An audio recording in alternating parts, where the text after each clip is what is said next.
नमस्कार, मैं शिवालिका। कृषि समृद्धि टीवी में आप सभी का स्वागत है।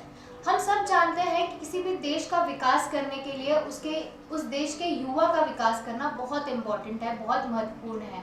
और उस युवा का विकास कैसे हो सकता है? यदि उस युवा को अच्छी शिक्षा प्राप्त हो, व्यवस्थित शिक्षा प्राप्त हो, उसके स्किल्स डेवलप हो और वो जैसा चाहे वैसा पढ़ सके, बोल सके और उसे अभिव्यक्ति की स्वतंत्रता हो।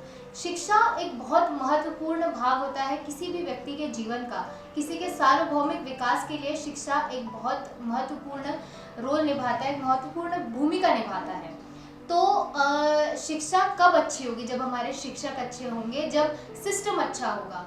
हम सब जानते हैं कि 2020 में न्यू एजुकेशन पॉलिसी को इंट्रोड्यूस किया गया है, सबके सामने लाया गया है और जल्द ही वो हम सबके जल्द ही वो एजुकेशन सिस्टम में आने भी वाली है।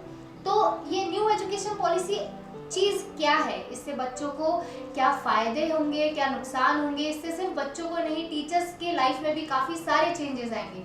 तो इन्हीं सब सब्जेक्ट्स पर, इन्हीं सब बातों के बारे में हम आज चर्चा करने वाले हैं मैम से। हमारे साथ मैम देशपांडे मैम हमारे साथ है, संध्या देशपांडे मैम। और मैम, सबसे पहले आपका बहुत बहुत स्वागत कृषि समृद्धि टीवी की तरफ से। आपके बारे में हम थोड़ा बहुत जानना चाहेंगे कि आप क्या करती हैं, कितने सालों से पढ़ाती हैं? दरअसल पहले तो मैं नमस्कार करूंगी सभी दर्शकों को, और मैं चाहूँगी कि इसको एकदम स्वच्छंद मन से सुने आप। इसके सुनने के पहले अपने आपके बैरियर्स ना बना लें। तो मैं एक शिक्षक कैसे बनी, ये भी एक बहुत इंटरेस्टिंग स्टोरी है। मैं कभी नहीं चाहती थी शिक्षक बनना, पर शायद मेरी माँ जानती थी कि मेरे अंदर एक अच्छा शिक्षक है। तो बीएड कॉलेज का जिस दिन फॉर्म भरने का आखिरी दिन था, 5 बजने में 5 मिनट थे, तब मेरा फॉर्म खिड़की के अंदर गया और मेरा पहले ही लिस्ट में नाम लग गया। और मैं जब शिक्षक बनी और भारतीय विद्या भवन में मेरा इंटरव्यू हुआ तो मुझसे पूछा गया कि तुम तो कंप्यूटर प्रोफेशनल हो, तुम शिक्षक स्कूल में क्यों बनना चाहते हो? तो मैंने बोला, कंप्यूटर प्रोफेशनल बन के विदेश में काम करने से अच्छा है कि मैं अपने देश में रह के अपने बच्चों को शिक्षित करूं। क्योंकि मेरी माँ का ऐसा मानना था कि अगर तुम्हारी शादी किसी गांव में हो जाती है तो वहाँ कंप्यूटर इंस्टीट्यूट नहीं होगा, पर एक स्कूल ज़रूर होगा। तो आप परिवर्तन लाने के लिए एक शिक्षक बहुत बड़ा रोल प्ले करते हैं, चाहे वो पुरातन काल था, चाहे प्रेजेंट है, चाहे भविष्य है। शिक्षक अगर अपनी जिम्मेदारी समझ लें तो शायद अपने समाज की बहुत सारी समस्याएं अपने आप हल हो जाएं। तो मैं भारतीय विद्या भवन में पिछले 25 साल से विज्ञान की शिक्षिका हूँ। पर शिक्षक एक ऐसा होता है जैसे आलू सब्जी में या हरा धनिया समझ लें, आप कहीं भी डाल दें, उनको नचा लें, गवा लें, लिखवा दें, बच्चों को तैयार करवा दें, स्पीच करवा लें, साइंस मॉडल बनवा लें, सब कुछ कर लें। यस, सर्वे सर्वा। They are like second parents of course मतलब मम्मी पापा के बाद जब उनके साथ सबसे ज़्यादा कोई टाइम बिताता है। आज तो 2.5-3 साल का बच्चा जब आता है ना, इतना छोटा सा हाथ, उसने दुनिया नहीं देखी, आप उस बच्चे को जब सहारा देते हैं, a huge responsibility, and I feel blessed to be a शिक्षक। ग्रेट। मतलब एक बच्चे की नहीं, हमारे आपके पास हजारों बच्चों, अब तो लाखों हो गए। True. Ma'am, new education policy जो एक कंसेप्ट हमारे सामने आया है, उसके बारे में एज ए टीचर आप क्या सोचती है कि उसमें जो भी चेंजेस लाए गए हैं, चाहे वो 5+3 का हो, चाहे वो आर्ट्स प्लस साइंस, मतलब जो भी सब्जेक्ट लेना चाहे बच्चे, उसके बारे में वो आप क्या सोच रखते हैं उसके बारे में? मुझे ऐसा लगता है कि सालों से अगर हम एक ही चीज़ देखिए, अगर आप पहले लूना यूज़ करते थे तो आपको लगता था स्कूटी हो, स्कूटी होने के बाद लगने लगा कि नहीं मोटरसाइकिल हो, मोटरसाइकिल के बाद कार हो। तो जब हम चीज़ों में और रिसोर्सेज में हम इम्प्रूवमेंट चाहते हैं तो शिक्षा में क्यों नहीं? पहले के बच्चे जो थे वो ऐसे थे क्योंकि वो मतलब जॉइंट फैमिली में रहते थे, सब संस्कार मिले रहते थे, उनका एक मॉरल डेवलपमेंट अच्छा होता था, तो वो कुछ भी झेल जाते थे। आज के बच्चे बचपन से ही न्यूक्लियर फैमिली में रहते हैं, उनकी फुलफिल नीड जो इमोशनल है पर्टिकुलरली, वो कोई और फुलफिल करते हैं, पेरेंट्स उतना टाइम नहीं दे पाते। इसमें क्या होता है, कभी कभी बच्चे का उतना मानसिक विकास नहीं हो पाता। तो ऐसे में अगर हम बच्चे पे वही 10+2 वाला थोपेंगे तो बेचारे बच्चे नहीं कर पाते, कुछ बच्चे सच में नहीं कर पाते। और फिर मुझे लगता है कि यस, ये न्यू एजुकेशन पॉलिसी में चलो हम 5th स्टैंडर्ड तक कैसे भी ले आएंगे, बेसिक आ जाएगा उसको, उसके बाद जहाँ उसका इंटरेस्ट है और जो चीज़ हमारे इंटरेस्ट की रहती है वो हम अच्छा कर ही लेते हैं। ये बार बार 3 इडियट मूवी ने हमको प्रूव किया है, and I feel that it was an alarm that yes we must get a change. Great. हालांकि हर बच्चा जो होता है उसमें अलग स्पेशलिटी होती है, अलग कैपेसिटी होती है। तो आपको क्या लगता है कि स्टूडेंट्स के लिए अब तक जो एजुकेशन पॉलिसी थी उसका क्या रोल था और अब जो चेंजेस आएंगे उसका क्या रोल रहेगा? अब जैसे मुझे 12th तक ऐसा साइंस पढ़ना पड़ा, फिर साइंस में मुझे ऐसा मैथ्स भी था, बायो भी था. आई was not having the freedom कि अगर मैं, क्योंकि मैं इंग्लिश में अच्छी थी, तो अगर मैं इंग्लिश लिटरेचर पढ़ूँ और बायो पढ़ूँ, I was not having this option. But I am happy that अब जो बच्चे आ रहे हैं उनके पास ये ऑप्शन है. वो अगर लिटरेचर में अच्छा कर रहा है और उसको साइंस में भी फिजिक्स अच्छा लग रहा है, because we can not have a line of division. Because अगर आप सिर्फ किचन में चले जाओ ना, मैं बताती हूँ आपको, सिर्फ किचन में चले जाओ, आप मैथ्स भी पढ़ सकते हो, आप साइंस भी पढ़ सकते हो, आप आर्ट्स भी पढ़ सकते हो, आप उसमें ना वैल्यू एजुकेशन भी पढ़ सकते हो. Every subject is covered in the kitchen itself. और होम साइंस तो होता ही है. And how you manage emotionally, क्योंकि अगर आपका पेट अच्छे खाने से भरा है तो आपके विचार अच्छे होंगे ही. तो there should not be any demarcation of this. Let them all be together. Interdisciplinary होना चाहिए. हर बच्चे को फ्रीडम होना चाहिए, बिकॉज फ्रीडम अपने आप में एक बहुत ज़रूरी चीज़ है. और मेंटली अगर आप फ्री हैं तो आपके ख्याल अच्छे रहेंगे, आप अच्छा सोच पाएंगे, आपके ऊपर कोई बर्डन नहीं है. एंड मैं बच्चों को जो एग्जांपल देती हूँ हमेशा, जैसे अमीबा. अमीबा जब बाइनरी फिशन होता है तो एक से वो दो बनता है, because it starts from inside. जो चीज़ इम्पोज की जाती है वो किल करती है, जो अंदर से आती है वो प्रफुल्लित करती है, एनरिच करती है. So it's always good to be something coming from realisation and freedom. Great. मतलब जो बच्चों को इंटरेस्ट है वो अगर वो करें, क्योंकि हर बच्चे में कहीं ना कहीं प्रेशर होता है 10th के बाद, अगर साइंस नहीं लिया तो फिर सोसाइटी क्या कहेगी, पेरेंट्स क्या कहेंगे, लेकिन इंटरेस्ट लिटरेचर में होता है. मेरी बेटी ने खुद साइंस नहीं लिया, I am a science teacher, so what. No, मतलब सब्जेक्ट कहीं के मैटर नहीं करता है. बिल्कुल नहीं करता, जरूर मैटर, बिल्कुल नहीं करता. एज ए टीचर आपको क्या कुछ नेगेटिव पॉइंट्स दिखते हैं इस एजुकेशन पॉलिसी में, या नहीं ये परफेक्ट है? नेगेटिव पॉइंट तो देखिए क्या होगा कि जब तक प्रॉपर इम्प्लीमेंटेशन नहीं होता, as long as the things are on paper they look very glittery. But अब इम्प्लीमेंटेशन में क्या होगा, अब जब हमारे पास इतने सारे सब्जेक्ट ऑप्शंस होंगे तो हम कैसे वो टीचर्स को अपॉइंट करेंगे, कैसे वो क्लासेस लेंगे, हम उनको कैसे डिवाइड करेंगे. बिकॉज मैं इतने साल अपने स्कूल के टाइम टेबल डिपार्टमेंट में भी थी, तो मुझे पता है how to make the time table, how to allot the workload. So in that case अगर हम ये ठीक से कर पाए और अच्छे टीचर्स को अपॉइंट कर पाए, या टीचर्स खुशी खुशी उतना पार्ट टाइम देने के लिए तैयार हैं, या if we can invite very special specialised people for as a visiting faculty, yes, that will act better. मतलब इम्प्लीमेंटेशन पे जोर देने की. और कुछ ऐसे टीचर्स भी होने चाहिए जो ना पैशनेट हैं. They are not for money, they want to tell and propagate what knowledge they have with the children. Exactly. हर सेक्टर में ऐसे लोगों की जरूरत है जो उस सेक्टर को लेके बिल्कुल पैशनेट. यदि मैं जर्नलिस्ट हूँ तो मुझे पैशनेट होना चाहिए इस बारे में, सिर्फ कमाने के लिए नहीं. यदि आप टीचर हैं तो passionate. I tell my children I don't love my subject, I live my subject. Great. Wow, this I love this line. और मैं क्या कहते हैं, जो टीचर्स हैं उनकी प्रॉपर ट्रेनिंग होनी चाहिए ना? बिल्कुल होनी चाहिए, क्योंकि जब आप प्रोफेशनली ट्रेन होते हैं तो भले ही आप कितने भी अच्छे हों, जैसे आपको पता है एक पौधा है, आप क्रीप करके क्लाइंब करके ऊपर जाने वाले हैं, पर जब आपको एक सपोर्ट मिल जाता है then you climb better. So take that professional degree as a support and then climb up, then you climb better and you climb scientifically, you climb with then you develop your own ideas. Yes. You develop your own ideas, be innovative, be inventive, do a lot many experiments, because monotonous होना तो किसी को भी अच्छा नहीं लगेगा. एक teacher रोज़ वही किताब लेके वही घिस रही है, किसी को नहीं अच्छा लगेगा. कभी बच्चों को मतलब 4 दीवारी के बाहर ले जाओ, कभी गार्डन में पढ़ाओ. मैंने तो बच्चों से शैडो डांस करवाया है, मैंने बच्चों को स्कूल के गार्डन में ले जाया है. तितलियाँ पकड़ो, ये करो, वो करो, वीड्स उखाड़ो, उसको देखो कौन सी जड़ें हैं, कौन से पत्ते. That kind of learning is needed. It is not always in the 4 walls of the class. क्या आपको ऐसा लगता है कि यदि हम अच्छे स्टूडेंट्स बनाना चाहते हैं तो सिर्फ टीचर्स ही अच्छे होने चाहिए? नहीं, मुझे कभी कभी ऐसा लगता है कि आजकल पेरेंट्स को बहुत पढ़ाने की ज़रूरत है. पेरेंट्स इतने उत्साही एंड इतने पॉजेसिव होते हैं कि उनको पता ही नहीं है कि पेरेंटिंग करना कैसे है. सी माई सन सेज, मेरा बेटा बोलता है कि mama parenting is an art, but every parent is not an artist. So the thing is parents don't know what is to be done. छोटी छोटी चीज़ों को लेके इम्पल्सिव हो जाते हैं, टीचर से झगड़ा करते हैं. टीचर्स पे भरोसा करो. जब आपका और मेरा ऑब्जेक्टिव सेम है बच्चे का अच्छा होना, तो हम आपस में क्यों भिड़े ना, मिल के करें तो रिजल्ट अच्छा होगा, isn't it? So I feel parents should believe the teachers and leave the child on them. They will definitely do or take the best out of them. ये जो न्यू एजुकेशन पॉलिसी आ रही है students की life के लिए एक बहुत बड़ा चेंज है, बहुत vast बड़ा change change है, है, और yes. जो एक अच्छा चेंज है कह सकते हैं। तो इसकी वजह से पेरेंट्स की लाइफ पर भी फर्क पड़ेगा। हाँ पड़ेगा ना।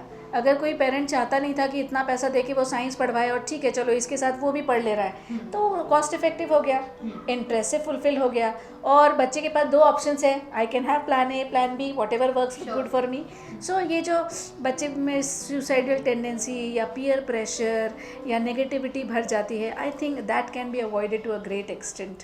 मतलब कहीं ना कहीं सिर्फ एजुकेशन से नहीं, मेंटल बहुत हेल्थ, मेंटल भी, mental hygiene, yes hygiene I use the word, because what is to be kept inside and what is to be just thrown out and not to be taken care of, that is very important.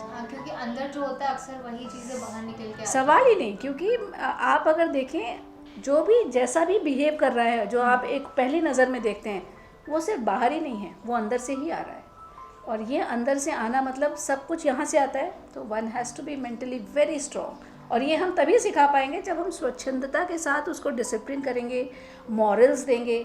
और मुझे लगता है कि new education policy ये करने में कामयाब होगा, बिकॉज हमारा तो देश ही ऐसा है जहाँ तक्षशिला, नालंदा यूनिवर्सिटीज़, मतलब I can't forget, I take a lot of pride telling about my own country. मुझे बहुत गर्व है कि मैं जब गूगल और विकिपीडिया नहीं होता था तब से हमारे पास तक्षशिला और नालंदा नहीं, आप एक संस्कृत का श्लोका पढ़ें, उसमें कितनी वैल्यू एजुकेशन है। आलस्य कुतो विद्या, विदस्य कुतो धनम, धनस्य कुतो मित्रम, अमित्रस्य कुतो सुखम। एक में 4 वैल्यू एजुकेशन एक श्लोका देता है। आप लेट द चिल्ड्रन चैंट, भले उनको मीनिंग ना आए, और संस्कृत चैंट करने से वो जो वाइब्रेशंस क्रिएट होते हैं, that activates a grey matter. Yes, so हम क्यों बाहर जाते हैं, हम अपने ही रूट्स में हमको पीछे जाने की ज़रूरत है। एग्जैक्टली, और संस्कृत इज अ सेक्टर जिसमें हर सेक्टर कवर हो जाता बिल्कुल है। बिल्कुल बिल्कुल, हर सेक्टर, इसलिए my daughter has taken Sanskrit as a subject. उसमें मतलब हमने भी पढ़ी है संस्कृत 8 to 10th, बट ज़्यादा पढ़ने नहीं मिली। लेकिन उसमें समझ में आता था कि सिर्फ साइंस नहीं, geography, history, every sector has covered in Sanskrit. Actually a mother of all subjects. Yes, it's a mother of all subject. New education policy जो है, अभी जो टीचर्स इतने सालों से पढ़ाते हैं एक ही सिस्टम में, आपको क्या लगता है कि उनके लिए ये एक तकलीफ का पार्ट है कि उनको उनका पूरा सिस्टम, उनके पढ़ाने का तरीका, साथ ही साथ उनको खुद में एक बहुत बड़ा चेंज लाना पड़ेगा? ज़रूर होगा। मुझे ऐसा लगता है कि something that is permanent is a change. Yes, so change is the only yes, सच में तो हमको चेंज को वेलकम करना चाहिए। अगर हम पहले से ही अपनी धारणाएं बना लेंगे, ये तो ऐसा ही है, ये तो वैसा ही है, अब वो फिर वो मरता क्या ना करता वाली स्थिति आती है, वो आनी ही नहीं देनी चाहिए। मुझे करना है, ये नया आ रहा है ना, ठीक है, let me accept, I will learn something new.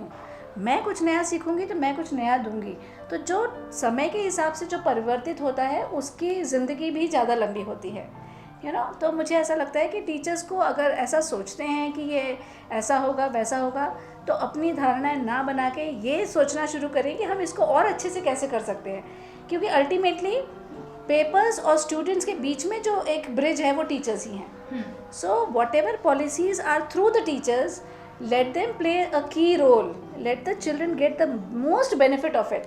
उसका पूरा पूरा फ़ायदा बच्चों को होना चाहिए, क्योंकि बच्चे ही हैं जो हमारे आंखों के तारे, हमारे बुढ़ापे के सहारे। जी, सही कहा। अब तक का जो एजुकेशन सिस्टम था जिसमें हम पढ़े हैं, आप पढ़ी हैं, तो उसमें एक चीज़ होती थी कि अगर कुछ नहीं समझ में आ रहा है तो हम उसका रट्टा मार लेते हैं। लेकिन अब जो नई एजुकेशन पॉलिसी आ रही है, तो आपको लगता है कि इस सिस्टम में उसमें कुछ चेंज आएगा? बहुत सालों से इस पे डिस्कशन चल रहा है कि ये रोट लर्निंग जो है ना, एकदम ऐसा मगअप करे 2 1 2 2 2 4, ये स्टॉप करना चाहिए। बट मैं कहती हूँ कि कुछ चीज़ें एकदम स्टॉप नहीं करनी चाहिए। देखो, रट्टा किस चीज़ का मारना है और किसका नहीं, ये टीचर ने क्लियरली बताना चाहिए। अगर ये हम बता देना, जैसे संस्कृत श्लोका, ठीक है आप रट्टा मार लो, कहीं ना कहीं वो आपको बेनिफिट करेगा। टेबल्स आप रट्टा मार लो, आपको बेनिफिट करेंगे। बट हाँ, अगर कोई लॉ है, कोई साइंटिफिक प्रिंसिपल है, कोई कॉन्सेप्ट है, उसका रट्टा मत मारो, क्योंकि उसका रट्टा मार लोगे तो आप एप्लीकेशन पे ध्यान नहीं दे पाओगे। So where to do the रट्टा and where it should be application based, conceptual based, phenomenon, वो आपको बच्चों को बहुत क्लियरली टीचर्स को ही बताना पड़ेगा। आई टेल कि ये बेटा आप रट लो, इसको आपको you have to learn it by heart. I tell this because as a teacher you understand and then you can divide the work where you have to use the right portion of the brain, where you have to use the left portion of the brain. और आपने जैसे कहा कि application की बात की, conceptual होने की बात की, तो maths as a subject total of application, लेकिन आज के बच्चों को पता नहीं है कि साइन थीटा टैन ये सारा चीज़ें हम सीख तो गए, हमने रट लिया, हमने कर लिया, बट यूज़ कहाँ करना है। तो ये जो न्यू एजुकेशन पॉलिसी है उसमें आपको लगता है कि एप्लीकेशन इम्प्लीमेंटेशन पे ज़्यादा जोर दिया जाना चाहिए या फिर दिया जाएगा? मुझे इस चीज़ का हमेशा बहुत दुख होता है कि हमारे देश की इतनी अच्छी एजुकेशन पॉलिसीज़ थे, जैसा कि किसी ने कहा है कि अगर किसी देश को बर्बाद करना है तो उनका एजुकेशन सिस्टम बर्बाद कर दो, देश अपने आप बर्बाद हो जाएगा। एंड इसका मैकुले ने कहा है, और इसका सबसे बढ़िया एग्जाम्पल हम खुद हैं, हमारा देश। और दूसरी चीज़ ये है कि हमारे पास इतना अच्छा ब्रेन एंड इतना अच्छा रिसोर्स है। मुझे गर्व है कि हम उस देश को बिलोंग करते हैं जहाँ का ब्रेन इतना अच्छा है कि it can run countries like America, it can run countries like all the western developed countries are running because of the brain of India.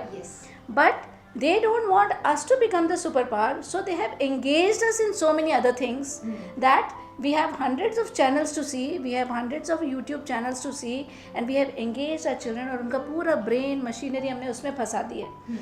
अगर हम इस सब से बच्चों को निकाल पाए और सच में अच्छा एजुकेशन देने की कोशिश की, या इस एजुकेशन सिस्टम को हमने इतना अच्छा फ्लरिश किया कि बच्चा उस तरफ ध्यान ही ना दे, तो I think that golden era is going to come back for our country, और हम फिर से उन दिनों में जिएंगे जब हमारा देश फिर से सोने की चिड़िया हो जाएगा और फिर से हमारी संस्कृति विश्व गुरु बनेगा। जैसे बहुत पुराने ज़माने में हुआ करता था, गुरुकुल प्रथा होती थी कि बच्चे वहाँ जाकर पढ़ते थे, पूरी लाइफस्टाइल वो लोग खुद के भरोसे पे करते थे।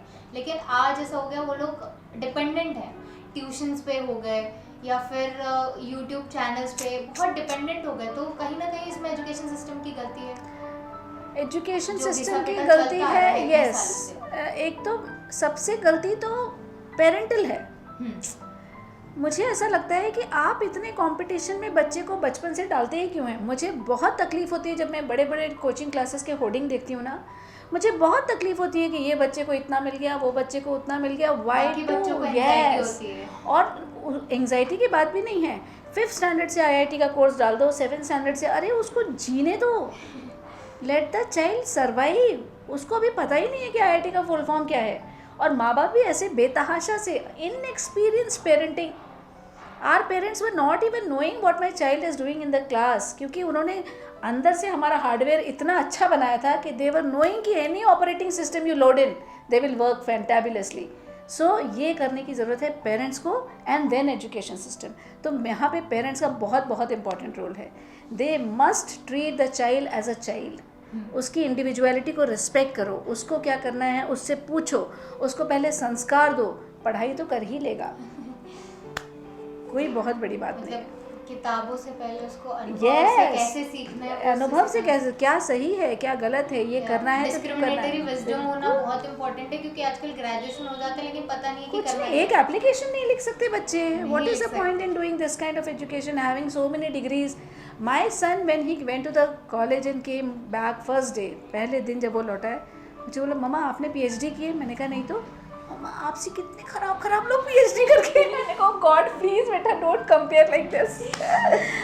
I did not do because I cleared my pet in first attempt, पर उसके बाद मैंने नहीं किया। पर अब सोचती हूँ कर लूँगी उसको दिखाने के लिए। yes.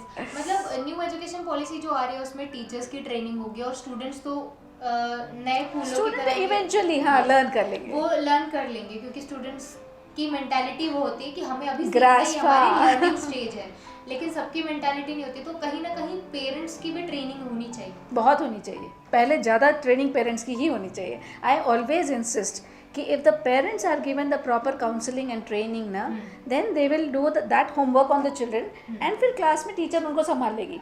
क्या होता है कि हम कुछ अच्छा बता के भेजते हैं, फिर पेरेंट्स अपनी एक्सपेक्टेशन थोप देते हैं, बच्चा बेचारा वो दोनों चीज़ें मैनेज ही नहीं कर पाता। मेरी तो हमेशा हमदर्दी उस बच्चे के ही साथ रहती है। तो मतलब मेरे हर PTM में मैं पेरेंट्स को ही डांटती हूँ, और बच्चों को बहुत अच्छा लगता है कि चलो इनको भी डांट पड़ रही है।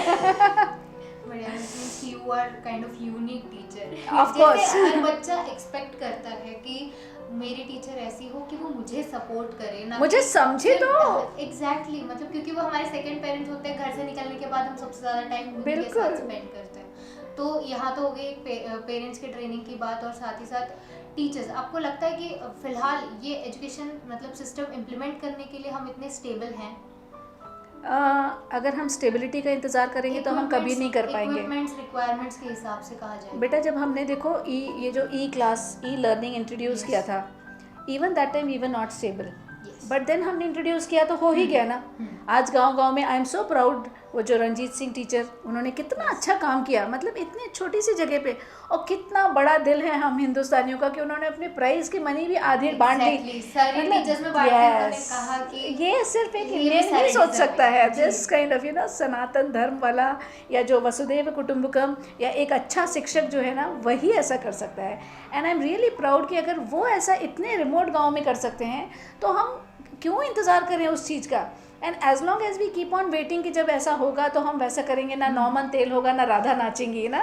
तो आई बिलीव कि if you have to do, I have read a quote somewhere कि if you want to change yourself there is no time then best then present. So we have to means we have to. Great, मतलब requirements और equipments का हो जाएंगी। हाँ इतना ना सोचते हुए हम इम्प्लीमेंट, मतलब एक और इक्वेशन मैंने पढ़ी थी कि brain plus resources is equal to constant. या तो आप ज़्यादा ब्रेन यूज़ कर लें या ज़्यादा रिसोर्सेज यूज़ कर लें। तो Indians are the people who use more brain. Sir हम सबसे जुगाड़ू हैं, तो हम कर ही लेंगे। सबसे जुगाड़ू देश के नाम से भी हमें जाना जाता है कि हम कहीं भी जुगाड़ कर लेते हैं, और इसलिए हम कर ही लेंगे, मुझे मेरा पक्का विश्वास है। ग्रेट, मतलब ये न्यू एजुकेशन पॉलिसी जो है ये टीचर्स के लिए, पेरेंट्स के लिए और स्टूडेंट्स के लिए काफ़ी बड़ा और काफ़ी अच्छा चेंज है। अच्छा चीज़ है, एकदम सवाल ही नहीं है।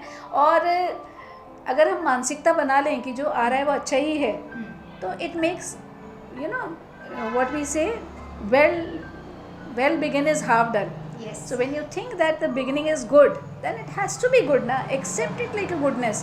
तो आप उसको ये मान के चलें कि ये मेरे लिए, मेरे बच्चों के लिए, उनके पेरेंट्स के लिए बर्डन कम करेगा। कोई पेरेंट नहीं चाहता कि इतने नाज़ों से जिसको हमने पाला है उसको एक दिन हम ऐसे लटका हुआ देखें या किसी तालाब में जान देते हुए। ज़िंदगी से मतलब मुझे याद है वो गाना जो था ना, ज़िंदगी इम्तिहान लेती है। Yes. तो मैंने उसका नया वर्जन डाला है कि इम्तिहान आज ज़िंदगी लेते हैं। The fear of exam, fear of result is resulting into children attempting to suicide। क्यों? जीने की आदत डालो बच्चों में, और वो जिएगा तो उसको अपने हाथ पैर मारने दो। क्या होगा? मैं तो अपने बच्चों को भी बोलती हूँ, I don't expect you to do anything much.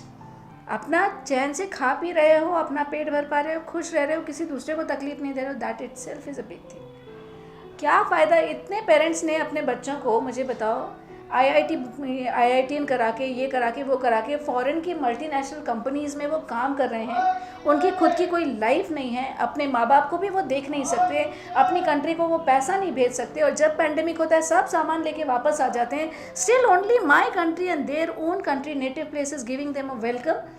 What else do you expect from this country? I am really very proud, and मुझे ऐसा लगता है कि this education policy should teach children to work for their own country first.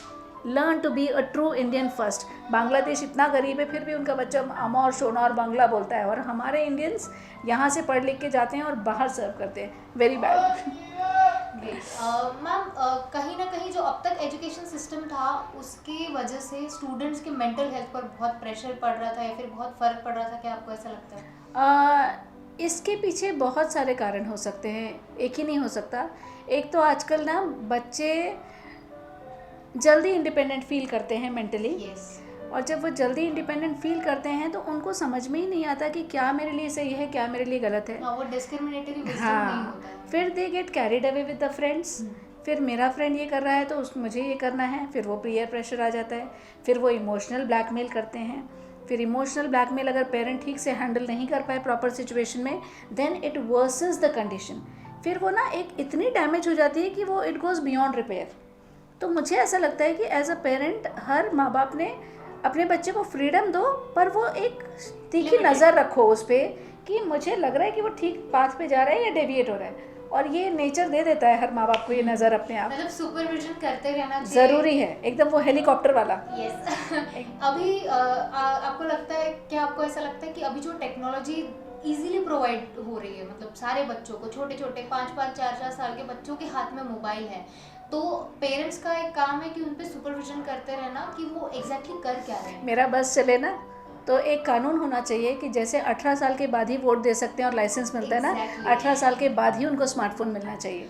Otherwise if the child is going, give them that small डब्बा phone to have only call, nothing else, only call and SMS, nothing else should be provided. Because इस पर मेरा एक article आया था हितवाद में recently, life online, कि हमने इतना सब कुछ ऑनलाइन कर दिया है। आप देखो, आप खुद अगर कुछ भी ढूंढने के लिए जाएंगी ना कि मुझे गूगल पे ये ढूंढना है, after a few moment you will go somewhere else and you will forget where you were and what you wanted to. तो ये जो विकल्पों की दुनिया हो गई है ना, यस, एंड इतने विकल्प, ये भी अब तुम इससे इमेजिन करो, अगर तुम एक शादी में गई हो, यहाँ से लेके वहाँ तक खाना लगा हुआ है ना, you will return home hungry because you could not decide what to eat because so much was there. कई बार ज़्यादा ऑप्शंस होना बहुत नुकसान नहीं, हाँ, जब मुझे पता है कि मुझे यही करना है, I am not left with any option, then I will do it and I will find a solution to that problem. लेकिन आज की जो सिचुएशन ऐसी है, पेंडेमिक की वजह से कहें या फिर ऑनलाइन लर्निंग एक बहुत बड़ा पार्ट बन चुका है स्टूडेंट्स की ज़िंदगी का, तो यहाँ पे एक ये ज़रूर होना, मतलब एक विजडम होना ज़रूरी है कि हमें एग्जैक्टली करना क्या है। उसका अच्छा यूज़ भी हो सकता है, उसका बुरा यूज़ भी हो सकता है। बच्चे बैठे होते हैं कमरे में, लेकिन कर क्या रहे हैं, वो पबजी खेल रहे हैं, वो लूडो खेल रहे हैं, या फिर वो सच में पढ़ाई कर रहे हैं, पता नहीं होता है। फिर से इसमें मैं यही बोलूँगी टेक्नोलॉजी जो मतलब माँ बाप का बहुत इम्पोर्टेंट रोल है। Yes. क्योंकि कई बार ऐसा होता है कि इवन मेरे बच्चों का ऑनलाइन क्लासेस हैं, तो मैं बीच बीच में एक चक्कर मारती हूँ और उनको पता रहता है कि she can not be fooled.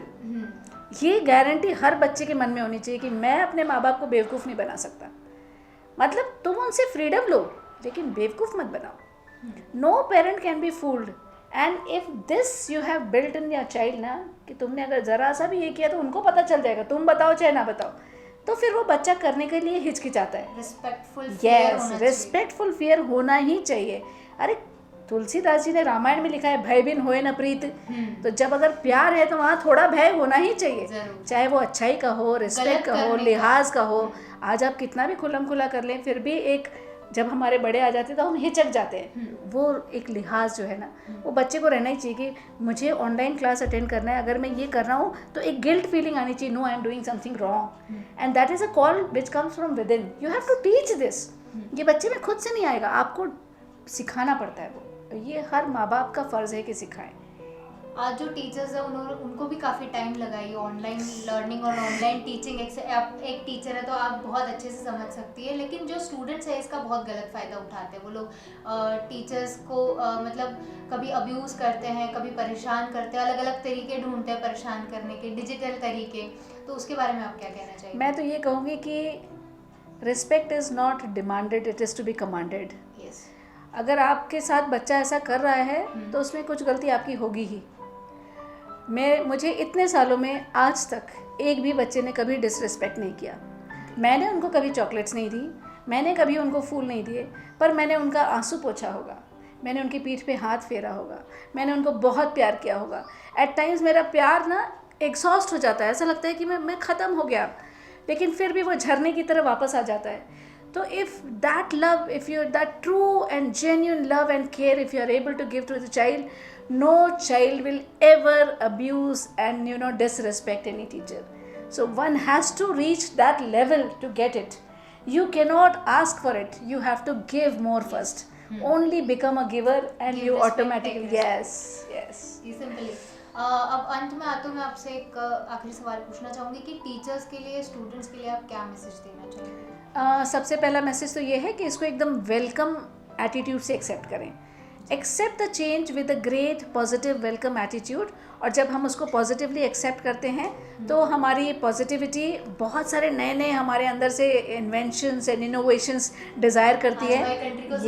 ज़रूरत है और इनोवेशन, चाहे नितिन गडकरी जी हों, चाहे नरेंद्र मोदी जी हों, हमेशा innovative and out of box की जो बात होती है, and I am really proud कि मेरी कंट्री में ऐसा बहुत ब्रेन है जो ये सब कर सकता है. Only thing is we have to make them realise. इसमें मैं बच्चों को हमेशा एग्जाम्पल देती हूँ कि जब हनुमान जी को बोलते हैं कि आपको सीता जी को ढूंढ के लाना है और वो चुपचाप बैठे रहते हैं, तो जामवंत उनको याद दिलाते हैं कि तुम्हारे पास पावर है उड़ने का, तुम्हारे पास पावर है सोचने का, तुम बहुत बलशाली हो. तो मैं चाहती हूँ कि आज मैं एक जामवंत बन के, एक शिक्षक, आप सबके अंदर ये इंड्यूस करूँ कि सब में जितनी जितनी शक्तियाँ हैं उनको प्लीज़ जागृत करें और उनका पूरा पूरा इस्तेमाल करें अपने देश को एक सुपर पावर बनाने के लिए. दिस वॉज द वेरी, मतलब काफ़ी ग्रेट एग्जाम्पल था ये जामवंत वाला. आज हर टीचर को, हर पेरेंट्स को जामवंत बनने की ज़रूरत है. उनके बच्चों को उनकी ताकत का एहसास दिलाने की ज़रूरत है.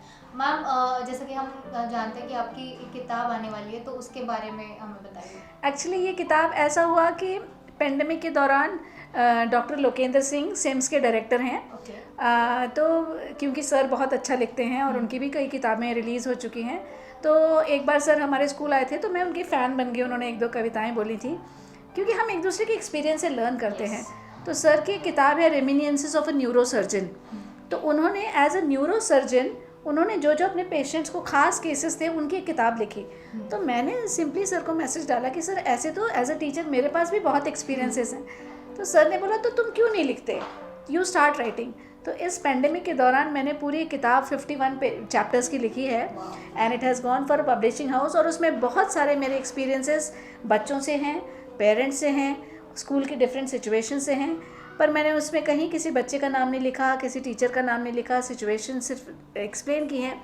But I feel it will be like a guide for the parents and teachers particularly. And उसको जो भी वो किताब को पढ़ेगा ना, डेफिनेटली अपने स्कूल के दिनों में वापस चला जाएगा कि हमारा स्कूल ऐसा था, वैसा था, वगैरह वगैरह. तो I am looking forward it for a good acceptance from all the readers. वो ज़रूर रहेगा. आपके थॉट्स मतलब जब लोगों के पास पहुंचेंगे, जब वो लोग उसे अपनाएंगे तो उन्हें ज़रूर वो लोग पसंद आएंगे. मैम, उसका नाम क्या है और एग्जैक्टली कंसेप्ट क्या है उसका? Actually it is, I have given a title, a world through my lens, how I look. क्योंकि आपको मेरे विचार सुन के लगा ही होगा कि मैं बहुत अलग दृष्टिकोण से देखती हूँ, चाहे वो बच्चे हों, चाहे वो पेरेंट्स हों. क्योंकि मुझे पेरेंट्स को सिर्फ बच्चे की बुराई करके उसको ख़त्म नहीं करना, मुझे उस पेरेंट्स करनी है, मुझे उस बच्चे की भी मदद करनी है. क्योंकि आज मैंने अगर उस पेरेंट को बच्चे के बारे में सिर्फ बुरा बुरा बोला, तो मैं उस पेरेंट के अंदर भी अपने बच्चे के प्रति नेगेटिविटी भर रही हूँ. अगर एक पेरेंट ही अपने बच्चे को पसंद नहीं करी, if I don't respect my own product, how can a third person respect? So we have to bring that into mind. And मैंने अपनी किताब के ज़रिए से यही करने की कोशिश की है, एक इमोशनल बॉन्डिंग, कि आप कैसे एक इंसान, एक अच्छे इंसान बन सकते हैं और कैसे अलग अलग नज़रिए से चीज़ों को देख सकते हैं. चाहे वो सिंपल वॉशरूम हो, वॉशरूम पे मैंने एक आर्टिकल लिखा है. मैंने उसमें मतलब स्कूल में जैसे वॉशरूम रहते हैं, उसमें कैसे बच्चे ग्रुप में जाते हैं, कभी क्लास बंद करेंगे, कभी कुछ करेंगे, या वो बैक स्टेज हो वो कैसे हॉन्ट करता है, या PTMs होते हैं वो कैसे होते हैं, या बच्चों के फ़नी आंसर्स. कई बार ऐसा लगता है अरे यार बंडल करेक्ट करना है और हम करेक्ट करें, अचानक एक दो आंसर ऐसे आ जाते हैं कि वो इतने खुश कर देते हैं आपको कि आपने पढ़ाया कुछ था और बच्चे ने लिखा कुछ और ही. So all these my wonderful experiences, I'm really thankful to God and my parent who made me a teacher, which could emerge out. एक मेरी पर्सनालिटी का एक डिफरेंट एस्पेक्ट मेरी ज़िंदगी में आया इसके वजह से. Great. Thank you so much ma'am. आपने अपना कीमती समय हमें दिया और अपने अपने एक्सपीरियंसेस शेयर किए, जो ज़रूर हमारे पेरेंट्स के और टीचर्स के ज़रूर काम आएंगे एज ए टीचर. और मैं चाहूँगी अगर किसी पेरेंट को, किसी टीचर को कभी भी मेरे अनुभव से कैसा भी फ़ायदा चाहिए, तो आप मुझसे फ्रीली कांटेक्ट करें. I would love to help them. क्योंकि 25-30 साल का एक्सपीरियंस अपने आप में एक बहुत लंबा समय होता है. और जब आप उस एक्सपीरियंस को लेना चाहते हैं, एक्सपीरियंस सबको आता है, बट वो कितना उसको रखते हैं ये इम्पॉर्टेंट है. So keeping that experience and making others benefit out of it, I think if everyone does this, be a giver. Experience is the best teacher, Yes. ऐसा कहा जाता है, लेकिन सब लोग उसे इम्प्लीमेंट नहीं करते हैं. So I am experienced also and teacher also, so I am double. Great. Thank you so much ma'am. It was great to talk to you. मतलब काफ़ी अच्छा लगा, एक इंटरैक्टिव सेशन रहा. तो दोस्तों आज हमने जाना कि एक टीचर के पर्सपेक्टिव से, एक पेरेंट्स के पर्सपेक्टिव से न्यू एजुकेशन पॉलिसी क्या है। ना सिर्फ न्यू एजुकेशन पॉलिसी को हमने जाना, बल्कि आज कैसे पेरेंटिंग की ज़रूरत है, कैसे टीचिंग की ज़रूरत है और स्टूडेंट्स को अपने में क्या क्या चीज़ें सुधार करने की ज़रूरत है, ये सब हमने जाना। आज हमने बात की संध्या देशपांडे मैम से, जो भवंस में स्कूल टीचर हैं। काफ़ी सालों से उन्होंने अपने एक्सपीरियंसेस शेयर किए और ऐसे ही अच्छे अच्छे लोगों के अनुभव जानने के लिए, ऐसे ही अच्छे अच्छे विषयों पर चर्चा करने के लिए आप देखते रहिए कृषि समृद्धि टीवी।